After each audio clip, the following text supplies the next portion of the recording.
एक तरह से जब से नसरल्ला के मारे जाने की खबर आई है तब से खमनई लगातार बयान दे रहे हैं। वो ये कह रहे हैं कि नसरल्ला के खात्मे के बाद भी हिजबुल्लाह खत्म नहीं होने वाला है। अब मैं आपको बताती हूं कि इनको खतरा क्या है, क्योंकि एक एक करके ईरान के प्रधानमंत्री जब मारे गए थे उसमें कोई इजराइल का हाथ नहीं आया था, लेकिन तब भी पर्दे के पीछे से लोग समझते हैं कि क्या इजराइल ने ही उन्हें ढेर किया, क्योंकि वो कैसे मारे गए, अचानक उनके मारे जाने की खबर आई थी। अब क्या खमनई अगले टारगेट हो सकते हैं? नसरल्ला के बाद क्या खमनई पर खतरा है? ईरान के सुप्रीम लीडर खौफ में ईरानी सर्वोच्च लीडर हैं, यह बताया जा रहा है, इसीलिए क्योंकि ईरानी सुप्रीम लीडर की सुरक्षा बढ़ा दी गई है। इस हमले के बाद सुरक्षा पहले ही काफी थी, लेकिन सोचिए और बढ़ाई गई है। और हानिया और नसरल्ला के खात्मे के बाद ये हुआ है, क्योंकि एक डर लग रहा है कि ये अगले टारगेट ना हो। खमनई को खत्म कर सकता है इजराइल, ये भी आशंकाएं जताई जा रही है। हिजबुल्लाह और हमास को दाना पानी देने वाला ईरान ही है, यानी उनके पीछे अगर कोई देश खड़ा है तो वो ईरान है, ये सब जानते हैं। कुछ दिन पहले ईरानी राष्ट्रपति की मौत हुई थी, ये भी मैंने आपको बताया था, और नेतन्याहू ने यूएनजीए से ही बड़ी चेतावनी भी दे दी है। यानी कि यूनाइटेड नेशंस जनरल असेंबली में जब वो बोल रहे थे तो उन्होंने क्या कहा? उन्होंने कहा कि ईरान में ऐसी कोई जगह नहीं है, कोई भी जगह नहीं है जहां पर इजराइल के हाथ नहीं पहुंच सकते हैं। अब इसको समझिए, इसका क्या मतलब है? कोई भी ऐसी जगह नहीं है जहां इजराइल के हाथ नहीं पहुंच सकते हैं, ये मुझे लगता है सबसे इंपॉर्टेंट है। अब ऐसी कोई जगह नहीं है जहां इजराइल के हाथ नहीं पहुंच सकते, लेकिन क्या ऐसा हो सकता है? मैं एक बार पूछना चाह रही हूं, उस पर कर्नल नैन आपके पास आ रही हूं, जरा बताइए, ऐसी कोई जगह नहीं है जहां इजराइल के हाथ नहीं पहुंच सकते, क्या ये सही है? डेफिनेटली देखो सुचारिता, मोसाद ने अपने आप को अभी हिजबुल्लाह के खिलाफ तो प्रूव कर दिया है। एक एक घर जहां पे कौन छुपा हुआ है, एक एक टनल कहां पे है, एक एक जो लॉन्चर है रॉकेट का कहां पे है, हर एक बिल्डिंग को उसको टारगेट किया गया।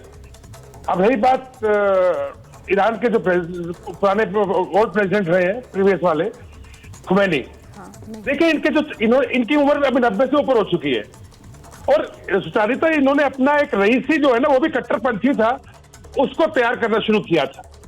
बाद शुरू में बोला कि अमेरिका का दिया हुआ हेलीकॉप्टर है, उसे मारा गया।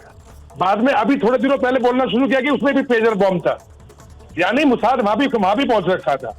लाजिम सी बात है कि जिस ईरान के अंदर आज का प्राइम मिनिस्टर, जो कि कट्टरपंथियों की तरफ नहीं है, आज का प्राइम मिनिस्टर, और जिसका रईसी मारा गया हो, और जब जिस ईरान के अंदर भी काफी मुस्लिम लॉज के खिलाफ महिलाएं सामने आई हो, वो देश के अंदर खुमैनी जैसे लोगों को डर लगना तो शुरू होगा।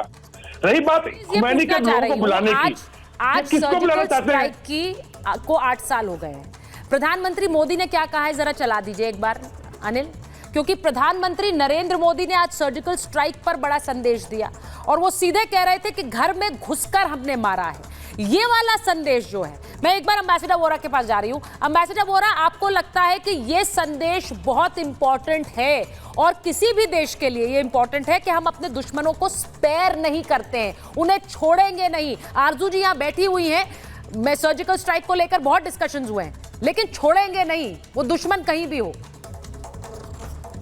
वो तो बिल्कुल सही आपने कहा है। हम तो मजाक में कहते थे कि अज्ञात लोगों का क्लब भी बन गया पाकिस्तान में, वो ठोकते हैं जो लोग भारत को सताते हैं। मैडम, एक चीज मैं आपसे बताना चाहूँ, जस्ट गॉट दिस न्यूज, हमारे एक ईरानी दोस्त ने भेजी है।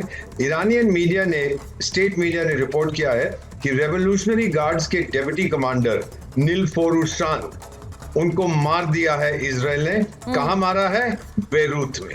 ये ICRGC ये ईरान में नहीं रहते, ये सब बेरूत के ऊपर, बेरूत में पहुंचे हुए थे, उसको भी मार गिरा है। Number 2 Iranian revolutionary guard core का जो कमांडर, डेप्यूटी कमांडर, उसको आज मार दिया। तो वो कहीं पे भी उनके हाथ पहुंच सकते हैं, सिर्फ ईरान में नहीं, बेरूत में भी, यहाँ जैसे हमारे हाथ भी हर जगह। हमारे पे तो आरोप लगा हमने कनाडा में किसी को मार दिया, US में किसी को मारना चाहते थे। सब जो हाथ उठता है बचाने के लिए, उसमें बहुत शक्ति है, बहुत ज्यादा शक्ति है, ना कि जो हाथ उठता है मार। बहुत बड़ी बात कही ambassador Vora, I would like to end it at that, कि जो हाथ उठाने के लिए, जो मारने के लिए उठता है, उससे बड़ा हाथ बचाने के लिए उठता है। मुझे लगता है वो याद रखना चाहिए, और इसीलिए भारत पूरी दुनिया के लिए एक वरदान है, यूनाइटेड नेशंस से नेतन्याहू ने कह दिया। बहुत बहुत धन्यवाद आप सबका महाभारत के लिए।